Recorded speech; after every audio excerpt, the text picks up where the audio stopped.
عمر ابنك سألك ليه الولد ده بيلعب بطريقة مختلفة؟ أو ممكن مثلا يسأل هو ليه فلان ما بيتكلمش زي بقية الولاد؟ في الفيديو ده هنتكلم ازاي مهم نعلم ولادنا يتعاملوا بحب واحترام مع الأطفال اللي عندهم اضطرابات عقلية، عشان بقى نربي جيل واعي متفهم.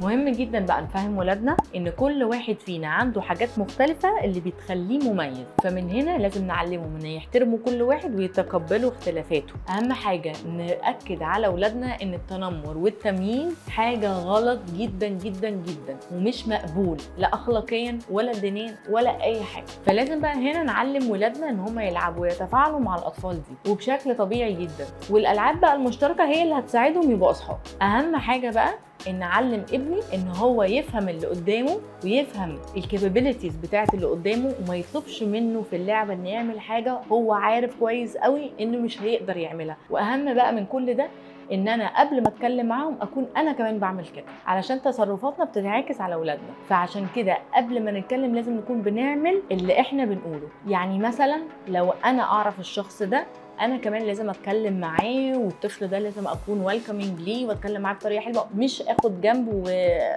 بطبيعتنا بنكش من الموضوع وبنحب ان احنا ما نتكلمش فيه او ما نتكلمش معاهم او نحاول نبعد. فلا بالعكس، لازم انا اكون قدوه. الفيديو ده كان برعايه سانو سان.